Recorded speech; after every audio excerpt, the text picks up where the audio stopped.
السلام علیکم ورحمۃ اللہ وبرکاتہ۔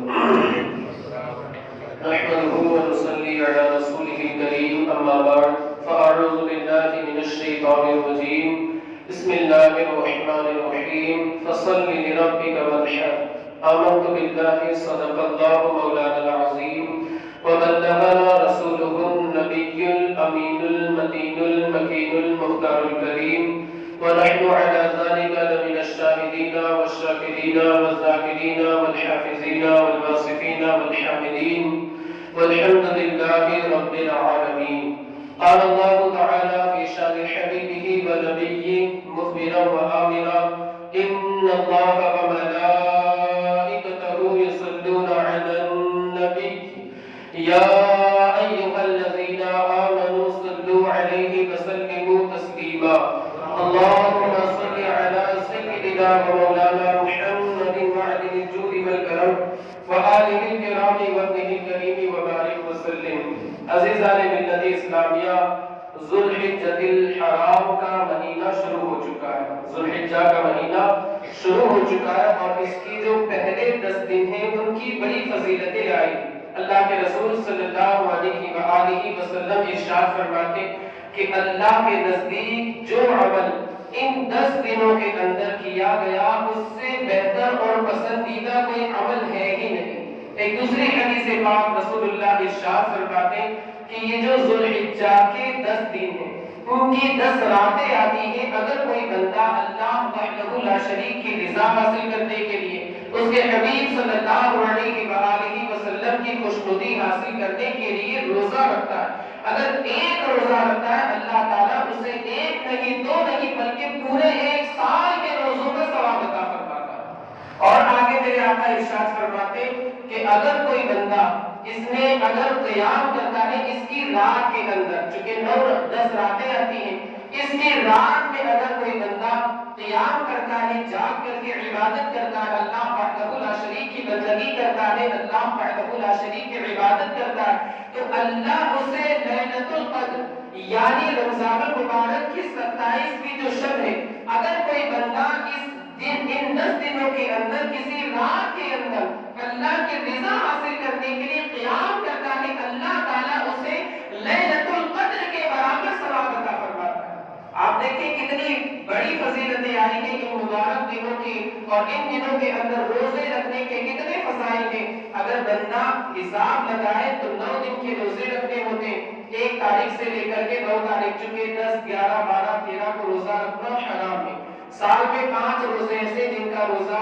نہیں رکھا جا سکتا، شریعت کی جانب سے اجازت نہیں، یہی 4 دن اور ایک عید الفطر کا دن، رمضان والی جو عید ہوتی ہے اس دن کا روزہ رکھنا حرام ہے۔ اگر کوئی بندہ 1 سے لے کر کے 9 روزے رکھتا ہے تو اللہ تعالیٰ ہمارے حساب کے مطابق اللہ تعالیٰ اسے 9 سال کے روزوں کا ثواب عطا فرمائے۔ یہ تو ہمارا اپنا حساب ہے حدیث پاک کے مطابق، ورنہ اللہ کی رحمت تو بہت وسیع ہے، اس کی رحمت کی تو نہ کوئی حد ہے نہ انتہا ہے، اس کی رحمت کی تو ہم بات ہی نہیں کر سکتے، ہمارے حساب کے اندر اس کی رحمت نہیں آ سکتی۔ اور یہ جو قربانی ہے اس کی فضیلت کے تعلق سے حدیث پاک میں آتا ہے، صحابہ نے رسول اللہ کی بارگاہ میں عریضہ کیا، یا حبیبنا یا رسول اللہ علیہ الصلاۃ والتسلیم ما هذه الاضاحی، یہ قربانیاں کیا ہیں، ان قربانیوں کے کرنے پر ہمیں کیا ثواب ملے گا، کیا اجر ملے گا، ہمیں اس کا صلہ اس دنیا کے اندر یا آخرت کے اندر کیا ملے گا۔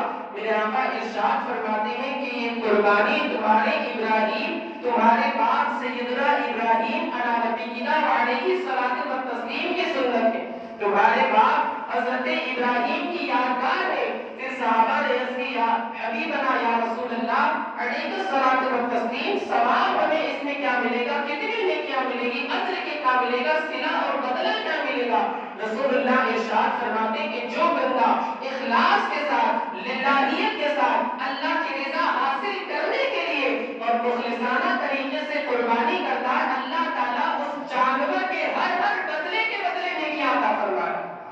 آپ دیکھیں کتنی فضیلتیں، تو ہمیں چاہیے کہ ہم قربانی اخلاص کے ساتھ، للہیت کے ساتھ، خلوص کے ساتھ قربانی کے فریضے کو انجام دیں۔ ایک اور حدیث پاک، یہ آخری حدیث سنا کر کے میں قربانی کے مسائل انشاءاللہ شروع کر دوں گا۔ رسول اللہ ارشاد فرماتے کہ جس کا جانور جتنا اچھا ہوگا، اللہ کے رسول ارشاد فرماتے ہیں کہ اپنے جانور اچھے رکھو، یعنی موٹا، تازہ، فربا ہو، دیکھنے میں خوبصورت مانند ہو، مضبوط ہو، توانا ہو، طاقتور ہو، اس لیے کہ یہی جانور کل قیامت کے دن پل صراط کے اوپر سواری کے لیے کام آئے۔ تو جس بندے کا جانور جتنا اچھا، فربا، خوبصورت، موٹا، تازہ، توانا، طاقتور اور قوی ہوگا، اس بندے کا سفر پل صراط کا اتنا ہی آسان ہوگا۔ تو ہمیں چاہیے کہ سب سے اچھا، بہترین، خوبصورت، فربا، موٹا، تازہ، طاقتور، توانا، قوی جانور ہم اللہ کی راہ میں قربان کریں، ریاکاری کے لیے نہیں، دکھاوے کے لیے نہیں کہ لوگ کہیں گے کہ فلاں صاحب نے تو 2 لاکھ کا بکرا ذبح کیا، فلاں صاحب نے تو 2 لاکھ کا جانور ذبح کیا۔ لوگوں کے دکھاوے کے لیے نہیں، ریا و سمعہ سے نہیں، بلکہ اللہ کی رضا حاصل کرنے کے لیے ہم یہ قربانی کریں۔ مولا عز و جل ہماری ان ناقص عبادتوں کو اپنی بارگاہ میں شرف قبولیت سے سرفراز فرمائے۔ ایک مرتبہ درود پاک پڑھ لیں، اللہم صل علی سیدنا و مولانا محمد وعدل الجود والکرم وآلہ الکرام وابنہ الکریم وبارک وسلم۔ سب سے پہلے ہم قربانی کی شرطوں کی باتیں کرتے ہیں کہ شرطوں کی مطلب کیا، اس کی شرطیں کیا ہر بندے کے اوپر واجب ہیں یا پھر اس کی کچھ شرطیں۔ تو شریعت اسلامیہ میں اس کی 4 یا 5 شرطیں بیان کی گئی۔ سب سے پہلی شرط مسلمان ہونا، سب سے پہلی شرط کیا ہے؟ مسلمان ہونا۔ دوسری شرط مقیم ہونا، اگر کوئی بندہ مسافر ہے یعنی کہ قربانی کے 3 دنوں کے اندر وہ سفر پر ہے تو اس بندے کے اوپر قربانی واجب نہیں ہوگی۔ مسافر شریعت کی اصطلاح میں اس بندے کو کہا جاتا ہے جو 15 دن سے کم ٹھہرنے کے ارادے سے آبادی سے باہر چلا جائے، یعنی تقریباً 92 کلومیٹر کا اس نے سفر طے کر لیا ہو۔ اگر 15 دن سے کم اس کا ٹھہرنے کا ارادہ ہے تو وہ بندہ مسافر ہے، لیکن اگر 15 دن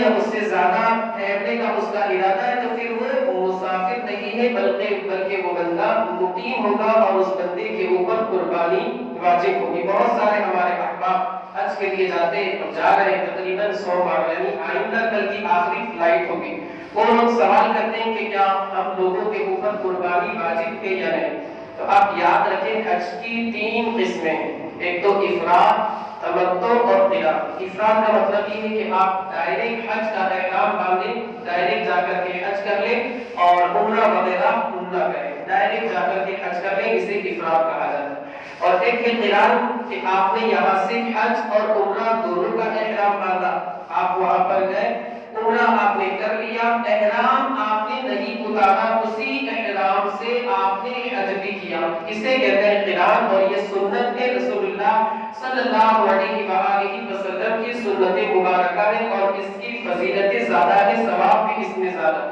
اس لیے کہ اس میں محنت اور مشقت زیادہ ہے۔ یہ ہو گیا قران۔ ایک ہے تمتع۔ تمتع کا مطلب یہ ہے اکثر لوگ ہندوستان، بنگلہ دیش، پاکستان، سری لنکا وغیرہ سے جانے والے لوگ تمتع کرتے ہیں۔ تمتع کا مطلب یہ ہے کہ آپ نے یہاں سے عمرے کا احرام باندھا، آپ وہاں گئے، اکثر لوگ ایسا ہی کرتے، وہاں پر گئے، عمرہ کیا، احرام سے باہر آ گئے۔ اب جب حج کے ایام شروع ہوں گے، 8، 9، 10، یوم ترویہ، یوم عرفہ، یوم نحر، ایام تشریق، تو پھر وہ لوگ احرام باندھ کر کے حج کے ارکان ادا کریں گے۔ تو جو حاجی صاحبان حج تمتع یعنی بعد والی جو 2 قسمیں میں نے آپ کو بتائی، حج قران اور حج تمتع، جو حاجی صاحبان یہ دونوں حج کرنا چاہتے تو ان لوگوں کے اوپر قربانی واجب ہے حج کی وجہ سے۔ اگر وہ نہیں کر سکتے، جیسے کسی کو کسی نے بھیجا، وہ بندہ والی کے نصاب نہیں لیکن کسی نے بھیج دیا، اب اگر وہ بندہ نہیں کر سکتا، ظاہر سی بات ہے اس کے پاس مال نہیں ہوتے، غریب ہے، کسی نے امیر نے اسے بھیج دیا، تو پھر ان کو 10 روزے رکھنے ضروری ہے۔ 3 روزے 9 تاریخ سے پہلے ہو جانا ضروری ہے۔ اگر 9 تاریخ سے پہلے 3 روزے نہیں ہوئے تو پھر انہیں دم دینا ہوگا، یعنی ایک بکری قربان کرنا ضروری ہوگا۔ اور 7 روزے حج کے جب دن پورے ہو جائیں گے، یا تو مکے میں 7 روزے رکھیں یا گھر آ کر کے 7 بعد روزے انہیں رکھنے ہوں گے۔ حج افراد کرنے والا جو بندہ ہے جس نے صرف اور صرف حج کا احرام باندھا ہے اس بندے کے اوپر قربانی واجب نہیں ہے۔ یہ جو قربانی میں نے آپ کو بتائی قران اور تمتع والے کے اوپر، تو یہ تو حج کی وجہ سے واجب ہے۔ اگر وہ بندہ اور اس قربانی کا حرم میں ہونا ضروری ہے، باہر اگر کرے گا تو پھر دوسرا دم دینا پڑے گا، تو حرم ہی میں اس قربانی کا ہونا ضروری ہے۔ اور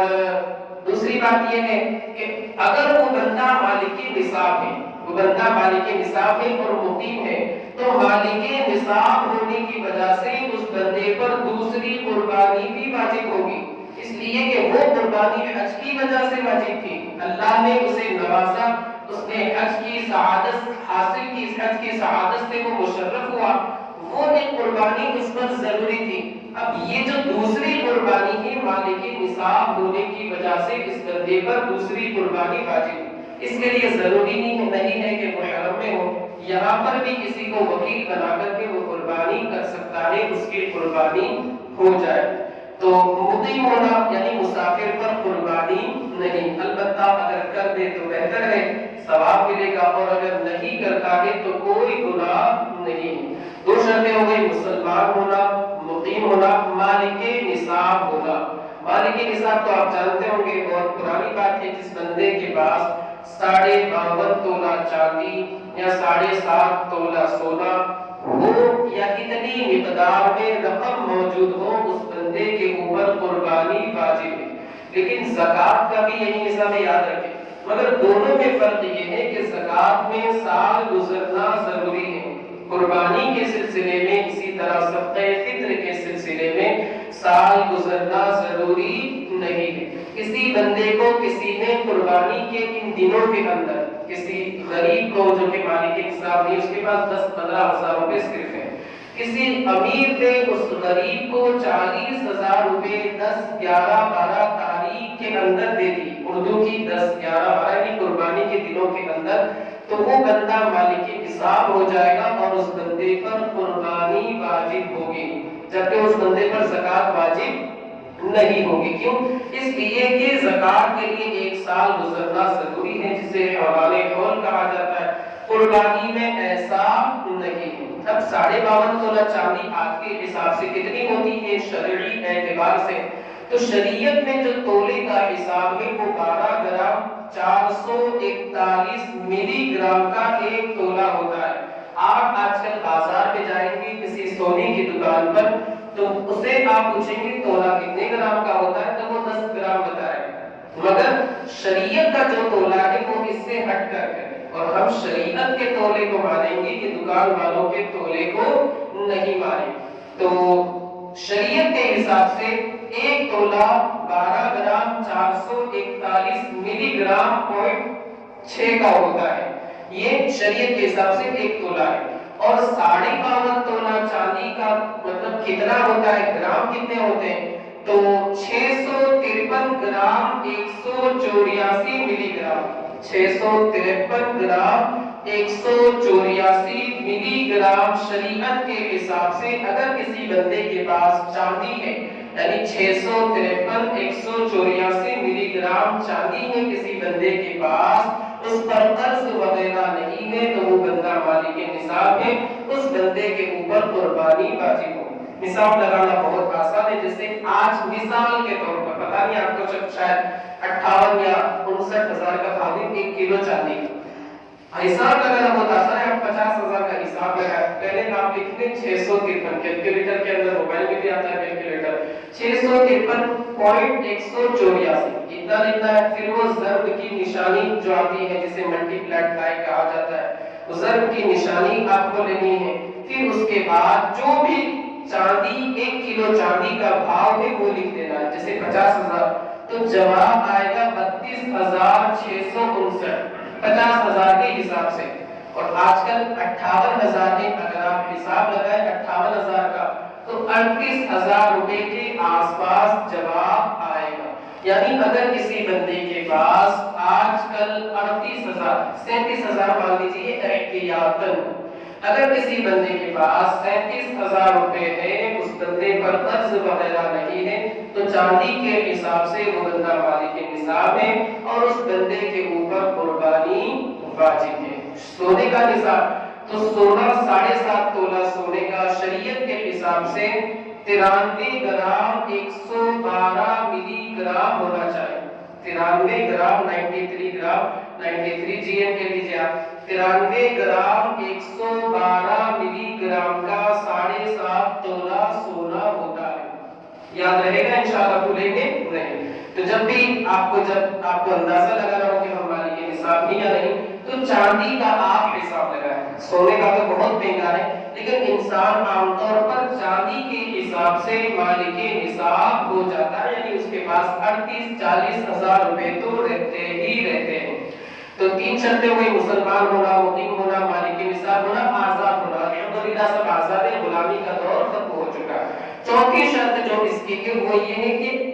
بالغ ہونا۔ نابالغ کے اوپر قربانی ضروری نہیں ہے، نہ اس کی جانب سے نہ اس کے باپ کو اپنی نابالغ اولاد کی جانب سے قربانی کرنا ضروری ہے۔ ضروری نہیں ہے، لیکن اگر باپ کر دیتا ہے تو بہتر ہے، ٹھیک ہے، اور اگر نہیں کرتا ہے تو کوئی گناہ نہیں، اس لیے کہ نابالغ کے اوپر قربانی ہے ہی نہیں۔ اگر کوئی بندہ مثال کے طور پر اس کے پاس 40,000 روپے ہے، آج کے دور میں 40,000 روپے کے آج کل قربانی کا ٹائم بھی آ رہا ہے، لیکن اس بندے کے اوپر 10,000 روپے قرضہ ہے۔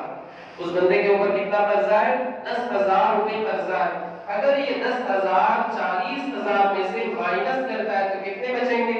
30,000۔ 30,000 یہ نصاب کو پہنچتے ہیں؟ نہیں پہنچتے، اس لیے کہ آج کے حساب سے میں نے جو ابھی آپ کو بتایا 58,000 کے حساب سے 38,000 روپے نصاب کی مقدار کو پہنچتے ہیں، تو وہ بندہ مالک نصاب نہیں رہے گا۔ کیوں؟ اس لیے کہ 10,000 کو اگر وہ بندہ مائنس کرتا ہے، باق کرتا ہے، تو پھر وہ بندہ مالک نصاب نہیں رہ جاتا، بلکہ صرف 30,000 کا مالک رہے گا۔ جب 30,000 کا مالک رہے گا تو وہ مالک نصاب نہیں ہوگا۔ جب وہ مالک نصاب نہیں ہے تو اس کے اوپر قربانی واجب نہیں۔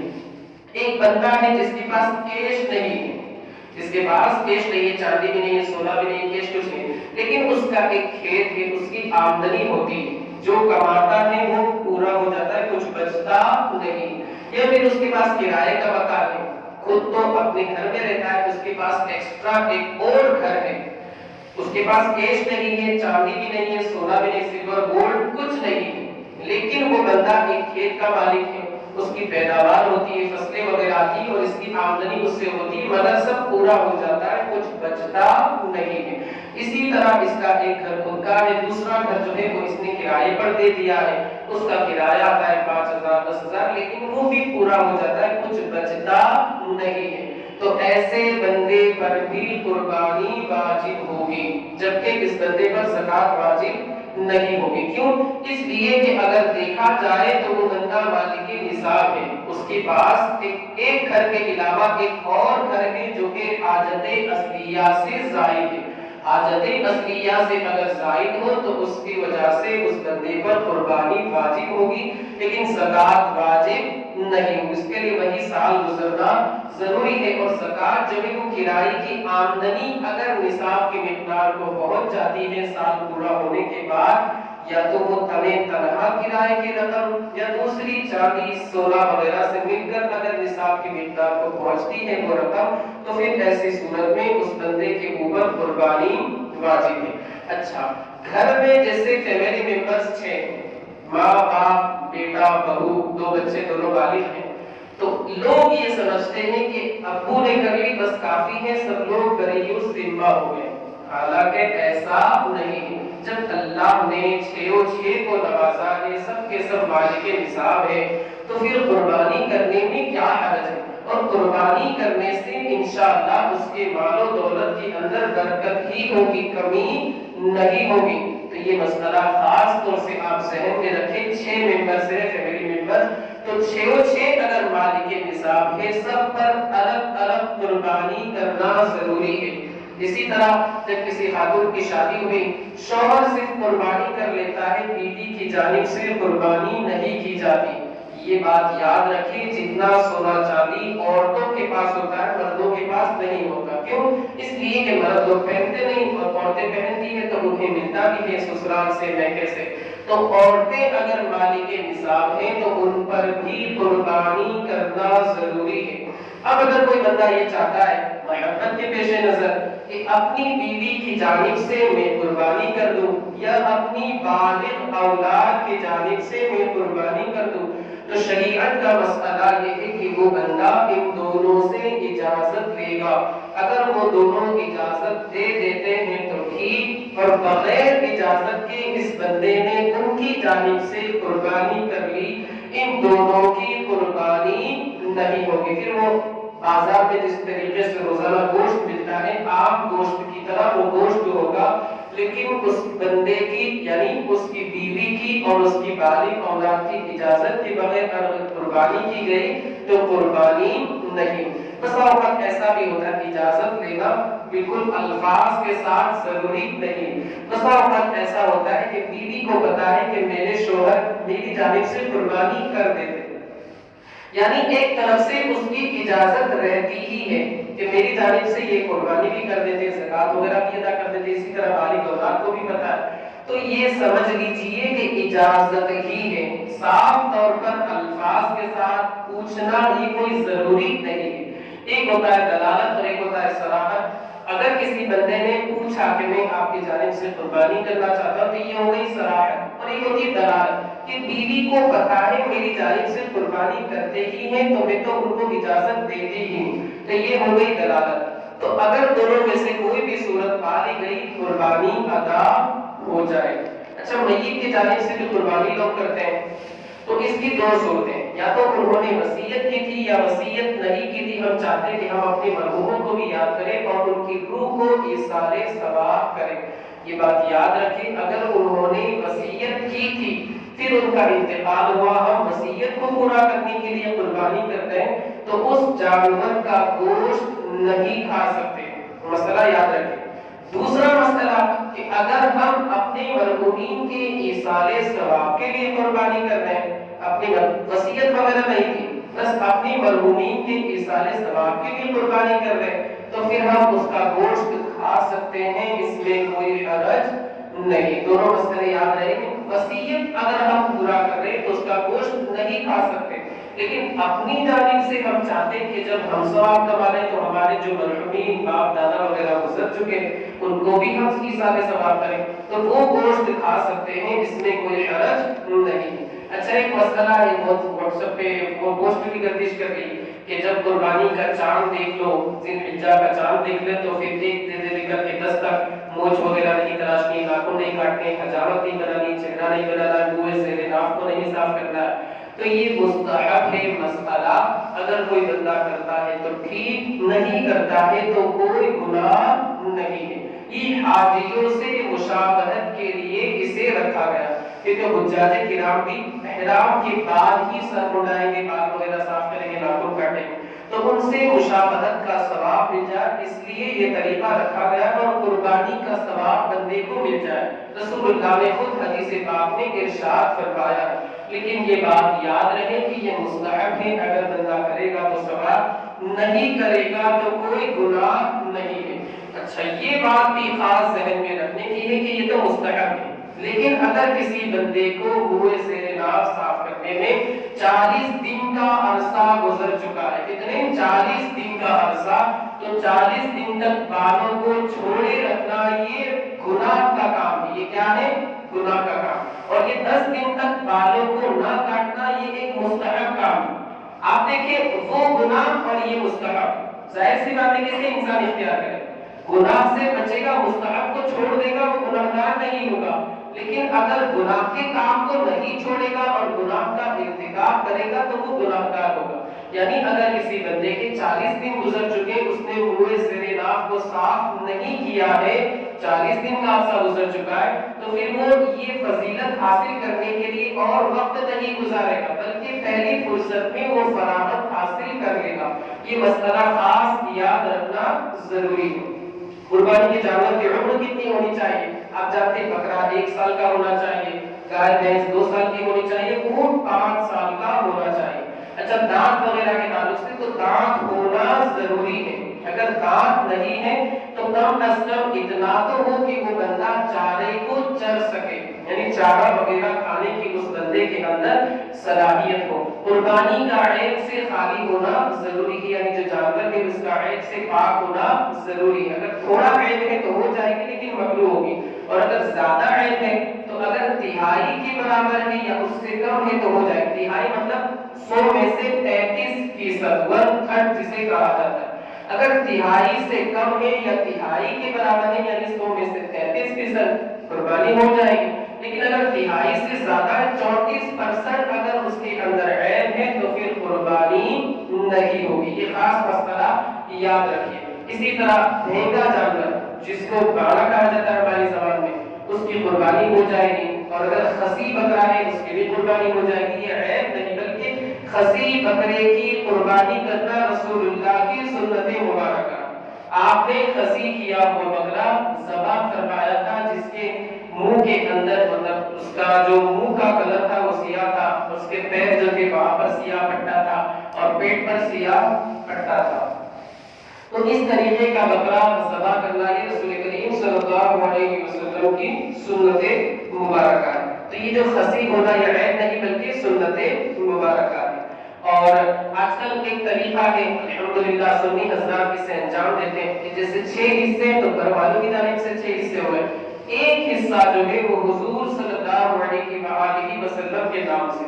تو یہ کر سکتے ہیں، جائز ہے، اس میں کوئی حرج نہیں، یا پھر غوث پاک کے نام سے، خواجہ غریب نواز کے نام سے یا بزرگان دین کے نام سے کر سکتے ہیں، اس میں کوئی حرج نہیں۔ منع کرنے والے منع کرتے ہیں لیکن الحمدللہ ہم کرتے ہیں۔ آپ یاد رکھیں اس موقع پر حضور اکرم صلی اللہ علیہ وآلہ وسلم کی جانب سے اور آپ کے نام سے بندہ قربانی کرتا ہے، اللہ کی رحمت سے امید ہے کہ آپ صلی اللہ علیہ وسلم کے نام کی برکت سے اللہ اس بندے کی قربانی کو قبول فرما لے، نام کی برکت سے۔ تو آپ اس موقع پر رسول اللہ صلی اللہ علیہ وسلم کی جانب سے قربانی کریں، اور سب سے بہتر یہ ہے کہ بڑے جو جانور ہیں انہیں اپنی قربانی کا حصہ ڈالیں، اور بکرا وغیرہ ہے اس میں حضور صلی اللہ علیہ وسلم کے نام سے قربانی کریں۔ کیوں؟ اس لیے کہ بکرا سب سے مہنگا اور اس کا گوشت سب سے لذیذ ہوتا ہے، اور تو کائنات میں جو سب سے افضل ہے ان کا حق یہ ہے کہ جو قربانی سب سے بہتر ہو ان کے نام سے کی جائے، اس لیے کہ وہ جان عالم ہے، وہ جو نہ تھی تو کچھ نہ تھا، وہ نہ چاہو وہ جو نہ ہو تو کچھ نہ ہو، جان ہے وہ جہان کی، جان ہے تو جہان لا رب العرش من جس کو جو ملا ان سے ملا، بڑھتی ہے کونین میں نعمت رسول اللہ کی۔ اگر وہ نہ ہوتے، وہ مختار کائنات نہ ہوتے تو آج ہمیں وجود نہ بخشا گیا۔ یہ کائنات، یہ زمین، یہ آسمان، یہ چرندے، یہ پرندے، یہ ستارے، یہ سورج، یہ کچھ نہ بنایا ہوگا، آپ کے صدقے میں یا رسول اللہ یہ سب کچھ بنایا ہے۔ تو ہمارا یہ حق بنتا ہے امتی ہونے کے ناطے کہ ہم رسول اللہ کی بارگاہ میں بھی خراج عقیدت پیش کریں، اللہ رب العزت اپنے حبیب کے صدقے میں ہماری قربانیوں کو قبول فرمائے۔ تو حضور کے نام سے بھی ہم قربانی کریں، اس لیے کہ حضور نے بھی ہمیں یاد رکھا، اللہم تقبل ھذہ من محمد و امت محمد و آل محمد، اے اللہ اسے قبول فرما محمد کی جانب سے، آل محمد کی جانب سے اور امت محمد کی جانب سے، جانور کی اسے قبول فرما۔ تو آپ اس موقع پر رسول کریم صلی اللہ علیہ وآلہ وسلم کے نام سے بھی قربانی کریں۔ مستحب یہ کہ اس کے 3 حصے کیے جائیں، قربانی کا طریقہ بھی بتاتا ہوں۔ مستحب یہ ہے کہ اس کے 3 حصے کیے جائیں، ایک حصہ غریبوں اور فقیروں کو آپ تقسیم کریں، ایک حصہ جو ہے وہ آپ رشتہ دار اعزاء اقربا میں دیں، ایک حصہ اپنے گھر پر رکھیں۔ لیکن یہ مستحب ہے، اگر کوئی بندہ بڑی فیملی والا ہے، سارا کا سارا گوشت اپنے گھر میں رکھ لیتا ہے تو بھی اس میں کوئی حرج نہیں۔ یہ مستحب ہے، حکم اگر کوئی بندہ کرتا ہے تو ٹھیک، نہیں کرتا ہے تو کوئی مسئلہ نہیں۔ قربانی کا طریقہ جانور کو اس طریقے سے لٹانا کہ اس کا منہ جو ہے وہ ادھر ہو، یعنی دو ادھر، چہرہ ادھر اور پیر کعبے کی طرف رہیں گے، کوئی مسئلہ نہیں۔ اس کا چہرہ اس صورت میں قبلے کی جانب اس کا منہ ہو جائے گا، یہ سنت ہے، اور اگر اس کے خلاف کوئی بندہ کرتا ہے تو ہو جائے گی قربانی، لیکن یہ خلاف سنت قربانی ہوگی، یہ طریقہ خلاف سنت ہوگا۔ ذبح کرنے سے پہلے چھری تیز کر دی جائے، اس کے سامنے چھری تیز نہیں کرنی ہے، ذبح کرنے سے پہلے اسے کچھ چارہ پانی وغیرہ کھلا دیا جائے، بھوکا پیاسا ذبح نہ کیا جائے، ایک جانور کے سامنے دوسرے جانور کو ذبح نہ کیا جائے۔ اسی طرح جب تک جانور ٹھنڈا نہیں ہو جاتا اس وقت تک اس کو ہاتھ نہیں لگانا۔ بہت سارے کھاٹیوں کو دیکھا گیا ہے، جلدی رہتی ہے، اتنے سارے آرڈر رہتے ہیں، 100 آرڈر ایک دن کے اندر رہتے ہیں، ابھی جانور تڑپ رہا ہے، حرکت کر رہا ہے کہ فوراً اس کی کھال جو ہے وہ الگ کرنا شروع کر دیں۔ آپ ذرا سوچیں، آپ خود تصور کریں کہ اس جانور کو کتنی تکلیف ہوتی ہے، اور بلا وجہ جانور کو تکلیف دینا یہ جائز نہیں ہے، یہ فعل جو ہے یہ مکروہ ہے، اس کراہت سے بچنا ضروری ہے۔ مجھ سے بھائی نے پوچھا کہ ایسا کرتا ہے کھاٹی تو کیا کیا جائے، اس کو جلدی رہتی، تو میں نے ان سے یہ کہا کہ اگر کھاٹی کو جلدی رہتی تو آپ اس بندے کو پہلے ہی سے کہتے بھائی میں تجھے 200 روپے زیادہ دوں گا، لیکن جانور کا تھوڑا سا خیال رکھنا۔ انشاءاللہ اگر آپ اسے 200 روپے کا کہیں گے تو وہ آپ کی بات مانے گا، 2-3 منٹ کے لیے رک جائے۔ یا میں نے ان سے کہا آپ یہ کر دیجیے کہ ذبح کرنے کے بعد سرنا پھرانے کے بعد آپ چائے ناشتہ وغیرہ لے آئیے، اس کو چائے ناشتے میں لگا دیجیے، 2-3 منٹ جب گزر جائے گی تو جانور خود بخود ٹھنڈا ہو جائے گا، اس کی جان نکل جائے۔ آپ حضرات بھی یہ طریقہ اختیار کریں تاکہ جانور کو بلا وجہ تکلیف نہ ہو۔ قربانی کا وقت نماز ہو جانے کے بعد سے لے کر کے 12ویں کی مغرب تک ہے، یعنی 10، 11 اور 12 کی مغرب تک، 2 راتیں ہیں، 3 دن۔ رات میں بھی ذبح کرنا جائز ہے لیکن مکروہ تنزیہی ہے۔ اگر کوئی عذر ہے تو کراہت تنزیہی بھی نہیں، جیسے بڑا جانور باہر شہر سے باہر اگر اسے قربان کیا جاتا ہے تو جلدی سے لانا رہتا ہے، تو رات میں 2 بجے 3 بجے ذبح کر دیتے اور فٹافٹ لے آتے تاکہ کوئی خطرے کا اندیشہ نہ آئے، جائز ہے، کوئی حرج نہیں ہے۔ یا پھر دوسرا عذر جیسے اگر صبح تک ہم بکرا رکھیں گے تو مر جائے گا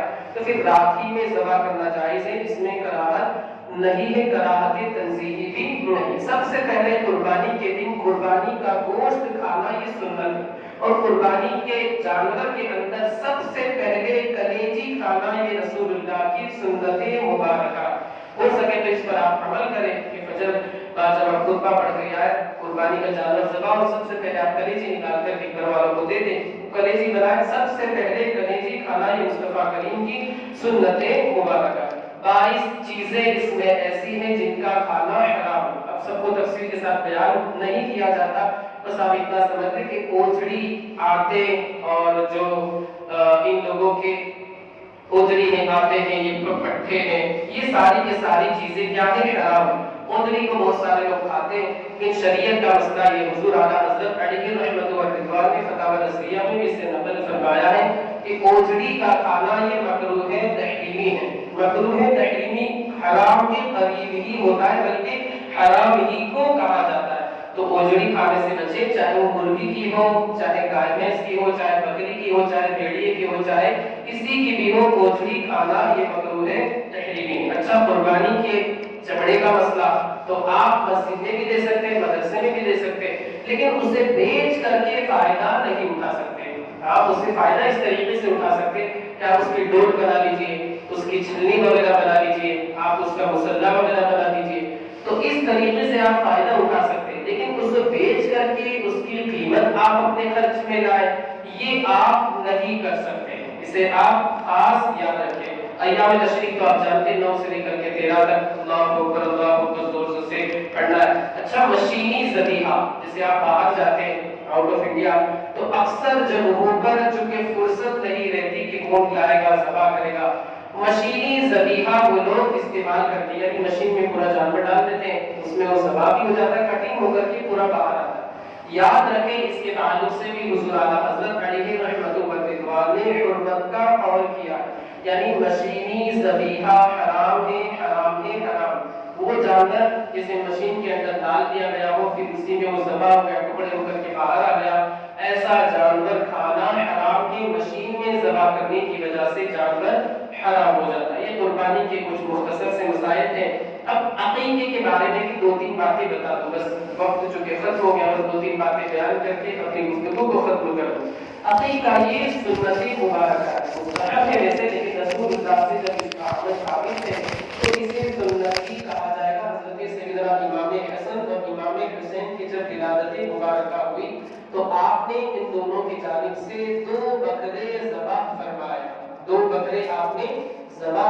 7ویں دن ان کا نام رکھا گیا، کتنا اچھا نام ہے، حسن حسین، شبیر اور شبیر بھی کہا گیا ہے،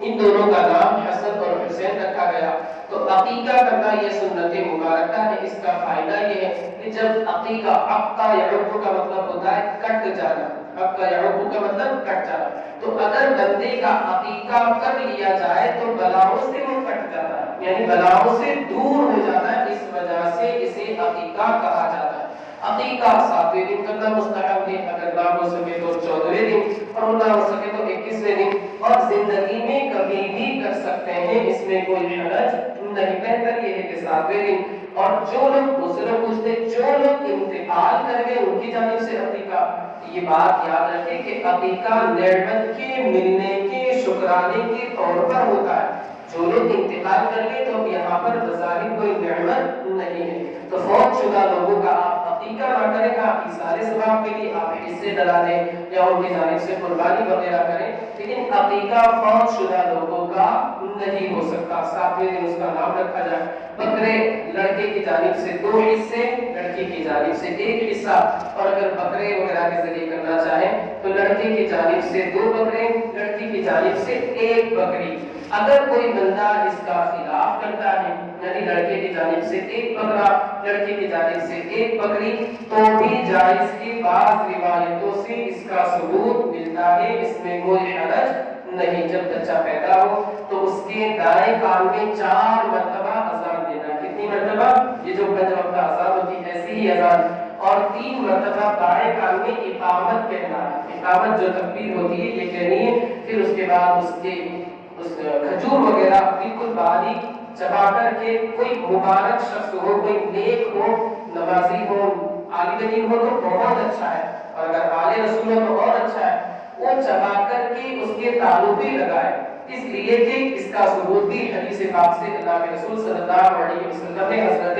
حسن اور حضرت حسین اور حضرت عبداللہ بن زبیر کے ساتھ یہی معاملہ فرمایا تھا کہ سب سے کائنات کے اندر جو سب سے مبارک ہے، سب سے اعلیٰ و اعلیٰ ہمارا نبی، سب سے بالا و بالا ہمارا نبی، کائنات کے اندر جو سب سے افضل ہے ان کا لعاب حسنین کریمین کے منہ کے اندر سب سے پہلے گیا۔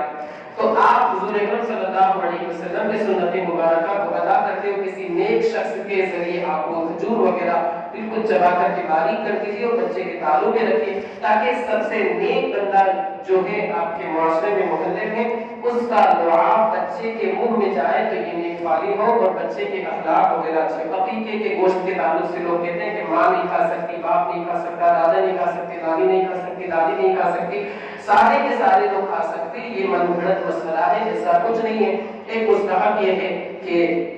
عقیقے کا جو گوشت ہے وہ ہڈی پر سے اتار دیا جائے، یعنی جسے آج کل ہم لوگ لکھا گوشت بولتے ہیں، بون لیس بھی کہتے ہیں، ہڈی بغیر کا، تو یہ مستحب ہے بچے کے اخلاق اچھے ہونے کی فال، یعنی اس سے امید ہے کہ بچے کے اخلاق اچھے ہوں گے۔ لیکن اگر ہڈی کے ذریعے بھی توڑ دیا، جسے ہڈی والا گوشت کہا جاتا ہے، تو بھی کوئی حرج نہیں، یہ ایک مستحب ہے کہ اگر آپ نے کیا تو ٹھیک، بچے کے اخلاق اچھے ہوں گے، اور اگر آپ نے نہیں کیا تو بھی ایسا نہیں ہے کہ بچے کے اخلاق برے ہوں گے، کیونکہ بدشگونی اسلام کے اندر منع ہے،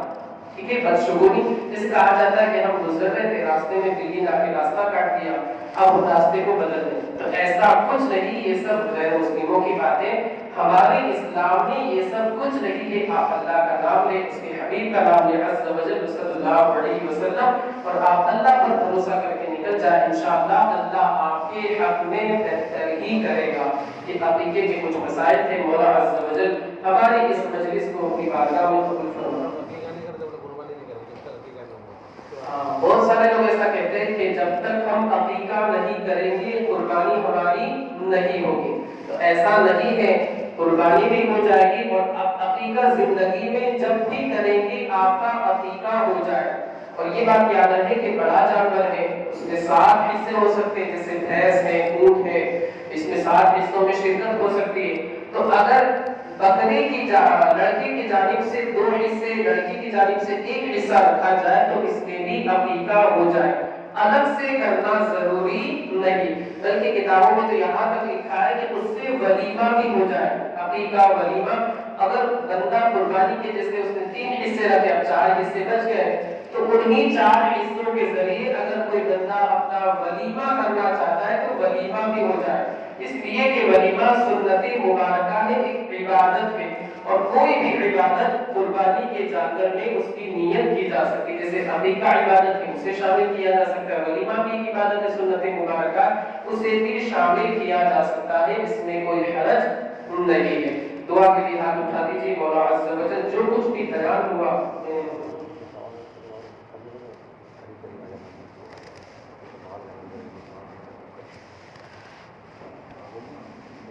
جن حضرات کو اگر سوالات وغیرہ کرتے ہوں تو وہ سوالات کر سکتے ہیں، کوئی مسئلہ نہیں، تھوڑے قریب آ جائے انشاءاللہ جواب دینے کی کوشش کی جائے۔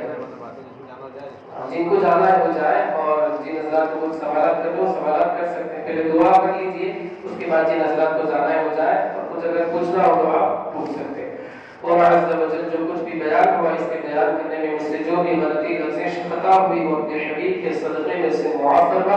مولا عز و جل اس درس کی ان قربانی کے فضائل کی برکتوں سے ہمیں مالا مال فرما، اپنے نبی حضرت سیدنا ابراہیم خلیل اللہ اور اپنے حبیب جناب محمد رسول اللہ صلی اللہ علیہ وآلہ وسلم کے صدقے میں ہماری ان ناقص نامکمل عبادتوں کو، ناقص قربانیوں کو اپنی بارگاہ میں قبول فرما۔ مولا عز و جل حضرت سیدنا ابراہیم کے صدقے میں ہماری تمام جائز مرادوں کو پورا فرما، اپنے حبیب کے صدقے میں ہم تک اپنی رحمتوں کے دروازے کھول دیں، ہر بلا، ہر مصیبت، ہر آفت، ہر پریشانی سے ہماری اور تمام مسلمانان عالم کی حفاظت فرما۔ مولا بالخصوص ہندوستان کے مسلمانوں پر اپنا خصوصی فضل و کرم نازل فرما، ان کفار و مشرکین کے ظلم و ستم سے ہماری حفاظت فرما۔ مولا عز و جل تیرے حبیب کے جو گستاخ ہیں مولا ان پر تو اپنا عذاب اور قہر نازل فرما۔ مولا آسمان سے بجلی گرا کر کے انہیں خاکستر بنا دے،